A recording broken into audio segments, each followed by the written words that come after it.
Now for each class, I can I can set the weights for my categories. Now notice, no matter which class I click on, my categories stay the same. The categories don't change down here on the left. I don't have to use them all for every class, but once I add one for one, it shows up for all. So for my first period AP Chemistry class, if I want to change the weight of the categories, I would go to Grade Setup, and I would go to Quarter 1.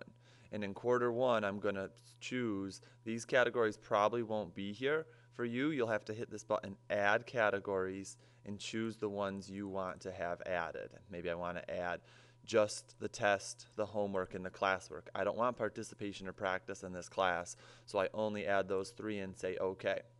Then over here is where I have my options to add their weight. Maybe I'm 30% classwork, 60% tests and quizzes, and 10% homework. And now I've added those and they will all update. If I have this exact same class like I happen to have this semester, I can use the copy button and I can copy everything over, save your changes, can copy Quarter 1 over, or the entire class if I've already set up Quarter 2 and copy it over, but copy them to another class. If I don't want to copy them, I just go into each quarter and have to do the same thing. And then I'd go into AP Chemistry second period and go back and do the same thing for this class, and the same thing for Quarter 2, and then the same thing for my physical science class. Once you've done that for all those quarters, you will have set your term weights.